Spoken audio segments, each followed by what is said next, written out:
പ്രധാനമന്ത്രി നരേന്ദ്രമോദി നാളെ വാരാണസിയിലെത്തും. നാമനിർദ്ദേശ പത്രിക സമർപ്പണത്തിന് മുന്നോടിയായി നാളെ റോഡ് ഷോയും നടക്കും. മറ്റന്നാളാണ് പ്രധാനമന്ത്രി നാമനിർദ്ദേശ പത്രിക സമർപ്പിക്കുക. വിവരങ്ങളുമായി ഗൗതം അനന്തനാരായണൻ ചേരുന്നുണ്ട്. ഗൗതം, നാളെയാണ് ആ സുപ്രധാന ദിനം. പ്രധാനമന്ത്രി വീണ്ടും വാരാണസിയിലെത്തുകയാണ്. തുടർന്ന് തൊട്ടടുത്ത ദിവസം നാമനിർദ്ദേശ പത്രിക സമർപ്പിക്കുകയും ചെയ്യും. എന്താണ് നിലവിലെ സാഹചര്യം? റോഡ് ഷോയുടെ ഒരുക്കങ്ങൾ എത്ര വരെയായി? നാമനിർദ്ദേശ പത്രിക സമർപ്പിക്കുമ്പോഴുള്ള ആ ഒരു പശ്ചാത്തലം, ഏത് രീതിയിലാണ് വാരാണസി വീണ്ടും മോദിയെ സ്വാഗതം ചെയ്യുന്നത്?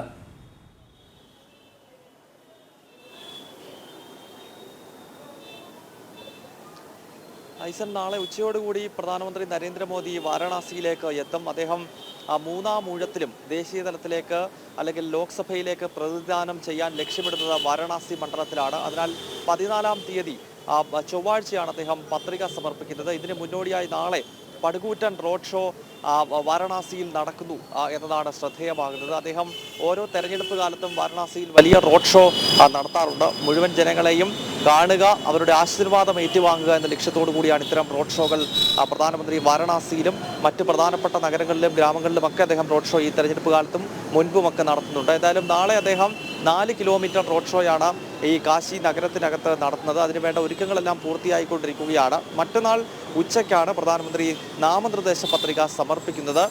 വലിയൊരു ആഘോഷമാക്കി ആ ദിവസത്തെ മാറ്റുന്നതിൻ്റെ മുന്നോടിയായാണ് നാളത്തെ റോഡ് ഷോ. പ്രധാനമന്ത്രിക്കൊപ്പം കേന്ദ്ര ആഭ്യന്തരമന്ത്രി അമിത്ഷായും പ്രതിരോധ മന്ത്രി രാജ്നാഥ് സിംഗും ഒപ്പം BJP അധികാരത്തിലുള്ള മുഴുവൻ സംസ്ഥാനങ്ങളിലെയും മുഖ്യമന്ത്രിമാരും ഈ നാമനിർദ്ദേശ പത്രിക സമർപ്പണ ചടങ്ങിന് ഭാഗമാകുന്നതിനായി കാശിയിലേക്ക് എത്തുന്നുണ്ട്. അതിനാൽ വലിയ സുരക്ഷാ ക്രമീകരണങ്ങൾ ഉൾപ്പെടെ രൂപപ്പെടുത്തിക്കൊണ്ടാണ് കാശിയിൽ ഇപ്പോൾ പ്രധാനമന്ത്രിയെ വരവേൽക്കുന്നതിന് വേണ്ടിയുള്ള ഒരുക്കങ്ങൾ പൂർത്തീകരിക്കുന്നത്. 2014-ലും 2019-ലും വാരണാസിയിൽ മൃഗീയ ഭൂരിപക്ഷത്തിലാണ് പ്രധാനമന്ത്രി നരേന്ദ്രമോദി വിജയിച്ച് കയറിയത്. ഈ തവണയും അതിൽ കാര്യമായ മാറ്റങ്ങളൊന്നും തന്നെ ഇല്ല എന്ന് മുഴുവൻ ആളുകൾക്കും അറിയാം. കാരണം പ്രധാനമന്ത്രിക്ക് അത്രത്തോളം സ്വാധീനമുള്ള, അല്ലെങ്കിൽ അദ്ദേഹം പ്രതിനിധീകരിച്ച് ഈ 10 വർഷം കൊണ്ട് കാശിയിലും ഈ പരിസര പ്രദേശങ്ങളിലുമൊക്കെ ഉണ്ടായിട്ടുള്ള വലിയ മാറ്റങ്ങൾ, വലിയ വികസന കുതിപ്പ്, ഇതൊക്കെ സ്വാഭാവികമായും BJP ഒരു പ്രചരണം നടത്താതെ തന്നെ ഇവിടെ പ്രധാനമന്ത്രിക്ക് വിജയിക്കാം. നമ്മൾ കാശിയിൽ എത്തിയപ്പോൾ മുതൽ നമുക്ക് കാണാൻ സാധിക്കുന്നത് ഇവിടെ ഫ്ലെക്സ് ബോർഡുകളോ അതല്ലെങ്കിൽ BJPയുടെ കൊടികളോ തോരണങ്ങളോ അങ്ങനെയൊന്നുമില്ല. നാളത്തെ റോഡ് ഷോയ്ക്ക് വേണ്ടി ചില ഒരുക്കങ്ങൾ റോഡിൻ്റെ ഇരുവശങ്ങളിലും നടക്കുന്നതല്ലാതെ മറ്റ് പ്രചരണങ്ങളൊന്നും കാര്യമായില്ല. കാരണം അങ്ങനെ ഒരു പ്രചരണം നടത്തേണ്ട സാഹചര്യം പോലും വാരണാസിയിൽ BJPക്കും പ്രധാനമന്ത്രി നരേന്ദ്രമോദിക്കും ഇല്ല എന്നതാണ് യാഥാർത്ഥ്യം. അതല്ലാതെ തന്നെ ജനങ്ങളുടെ വോട്ട് മുഴുവൻ പോൾ ചെയ്യപ്പെടുന്നത് സ്വാഭാവികമായും താമര ചിഹ്നത്തിലായിരിക്കും. ഈ സാഹചര്യത്തിലാണ് വലിയ ഒരുക്കങ്ങളൊന്നും തന്നെ ഈ തെരഞ്ഞെടുപ്പ് കാലത്ത് വാരണാസിയിൽ അതല്ലെങ്കിൽ ഉത്തർപ്രദേശിൽ തന്നെ നമുക്ക് കാണാൻ കഴിയുന്നില്ല. അതിൻ്റെ അടിസ്ഥാനം ഇത് തന്നെയാണ്. BJP ലക്ഷ്യപ്പെടുന്നത് അങ്ങനെ ഒരു പ്രചരണം വലിയ തോതിൽ നടത്താതെ തന്നെ വോട്ടുകൾ കൃത്യമായി BJPക്ക് ലഭിക്കും എന്ന കൃത്യമായ ആത്മവിശ്വാസം BJPക്കും ഒപ്പം മറ്റ് സംഘപരിവാർ സംഘടനകൾക്കുമുണ്ട്. ഈ ഒരു സാഹചര്യത്തിലാണ് ഈ രീതിയിലുള്ള പ്രചരണ പരിപാടികൾ ആസൂത്രണം ചെയ്തിരിക്കുന്നത്. ഐസൻ. ഗൗതം, തീർച്ചയായും ഈ വിലയിരുത്തലുകൾ കേൾക്കുമ്പോൾ തന്നെ നമുക്ക് മനസ്സിലാക്കാൻ 2014-ലെയും 2019-നെയും ശേഷം ഇന്ന് വാരാണസിയിൽ വീണ്ടും നാളെ പ്രധാനമന്ത്രി എത്തുമ്പോൾ, അല്ലെങ്കിൽ വീണ്ടും 24-ൽ പ്രചരണത്തിനായി അല്ലെങ്കിൽ 24-ലെ തെരഞ്ഞെടുപ്പിനെ ജനവിധി തേടാനായി പ്രധാനമന്ത്രി എത്തുമ്പോൾ എന്തൊക്കെ മാറ്റങ്ങളാണ് വാരാണസിയിൽ പ്രത്യേകിച്ചും ഭാരതത്തിൽ പ്രത്യേകിച്ചും, അതുപോലെ തന്നെ യുപിയിൽ ഏറെ പ്രതീക്ഷ നൽകുന്ന മറ്റു ചില സംഭവവികാസങ്ങളെല്ലാം തന്നെ, അതായത് രാമക്ഷേത്രം ഉൾപ്പെടെ യാഥാർത്ഥ്യമായിരിക്കുന്നു. ഇതിൻ്റെ എല്ലാം പ്രതിഫലനം എത്ര കണ്ടുണ്ടാകും? അതിൻ്റെ പ്രതിഫലനത്തിൻ്റെ ഒരു നേർക്കാഴ്ച കൂടിയാകുകയില്ലേ ഈ വാരണാസിയിൽ തെരഞ്ഞെടുപ്പ് ഫലവും ആ തെരഞ്ഞെടുപ്പിൻ്റെ ആവേശവും?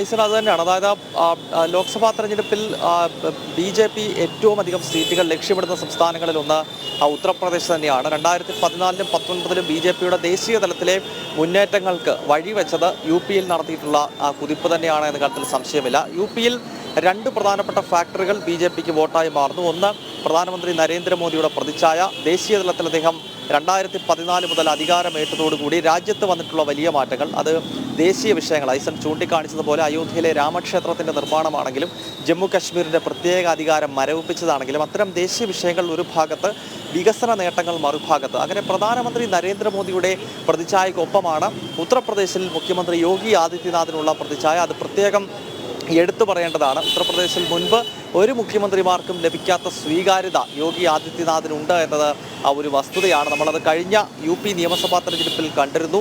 കാരണം വലിയ തോതിലുള്ള വാർത്തകൾ ഒരു ഭാഗത്ത് UPയിൽ BJPക്ക് തുടർഭരണം ലഭിക്കില്ലെന്നും യോഗി വിജയിക്കില്ലെന്നുമൊക്കെയുള്ള പ്രചരണങ്ങൾ അക്കാലത്ത് 2022 വളരെ സജീവമായിരുന്നുവെങ്കിലും ഈ കർഷക സമരത്തിൻ്റെയൊക്കെ പേരിൽ BJP ഒരു വെല്ലുവിളി നേരിട്ട പശ്ചിമ ഉത്തർപ്രദേശിൽ ഉൾപ്പെടെ വലിയ മുന്നേറ്റം നടത്തിക്കൊണ്ടാണ് 2022 BJP ഉത്തർപ്രദേശിൽ ഭരണ തുടർച്ച നേടിയത്. ഈ ലോക്സഭാ തെരഞ്ഞെടുപ്പിലും യോഗി ഫാക്ടർ കൂടി നമ്മൾ മോദി ഫാക്ടറിനൊപ്പം ഉത്തർപ്രദേശിൽ ചൂണ്ടിക്കാണിക്കേണ്ടതുണ്ട്. കാരണം യോഗി ആദിത്യനാഥിനുള്ള പ്രതിച്ഛായ, അദ്ദേഹമാണിപ്പോൾ ഓരോ നിയമസഭാ മണ്ഡലങ്ങൾ കേന്ദ്രീകരിച്ചും പ്രചരണ യോഗങ്ങളിൽ സംസാരിച്ചു കൊണ്ടിരിക്കുന്നത്. അങ്ങനെ ഈ രണ്ട് നേതാക്കൾക്കുമുള്ള വ്യക്തിപരമായ പ്രതിച്ഛായ അത് BJPക്ക് ഉത്തർപ്രദേശിൽ കരുത്തായി മാറുമെന്ന കാര്യത്തിൽ സംശയമില്ല. അതിനാൽ 2014 2019 ഉണ്ടായ വലിയ കുതിച്ചുചാട്ടം അത് ഈ ലോക്സഭാ തെരഞ്ഞെടുപ്പിലും ഉത്തർപ്രദേശിൽ BJPക്ക് ലഭ്യമാകും. 70 മുതൽ 75 സീറ്റ് വരെയാണ് BJP ഇപ്പോൾ നേതാക്കൾ നമ്മളോട് പറയുന്ന കണക്കുകൾ. അതായത് 80 സീറ്റ് വരെ ടാർഗറ്റ് ചെയ്തുകൊണ്ടുള്ള പ്രവർത്തനം നടക്കുന്നുണ്ട്. പ്രത്യേകിച്ച് രാമക്ഷേത്രത്തിൻ്റെ പ്രാണപ്രതിഷ്ഠയ്ക്ക് ശേഷം നടക്കുന്ന ആദ്യത്തെ തെരഞ്ഞെടുപ്പാണ്. അതിനാൽ 80-ൽ 80 എന്ന ടാർഗറ്റാണ് BJPക്കുള്ളത്. പക്ഷേ 70 വരെയുള്ള 70-നും 75-നും ഇടയിൽ ഒരു നമ്പർ തീർച്ചയായും തങ്ങൾക്ക് ലഭിക്കും എന്ന കൃത്യമായ ആത്മവിശ്വാസത്തോടെ ചിട്ടയോടുകൂടിയുള്ള പ്രവർത്തനമാണ് UPയിൽ നടക്കുന്നത്. തീർച്ചയായും ഗൗതം, ഏറെ പ്രതീക്ഷയോടെയാണ് BJP ഈ വാരാണസിയിലെ തെരഞ്ഞെടുപ്പിനെ കാണുന്നത്. തീർച്ചയായും നരേന്ദ്രമോദി നാളെ എത്തുന്നതോടുകൂടി ആ ആവേശത്തിന് കൂടുതൽ ശക്തി ഉണ്ടാകും. തുടർന്ന് നാമനിർദ്ദേശ പത്രിക സമർപ്പിക്കുന്നതോടുകൂടി ആ ശക്തി പൂർണ്ണതയിലെത്തുമെന്ന് തന്നെയാണ് ഗൗതം റിപ്പോർട്ട് ചെയ്യുന്നത്.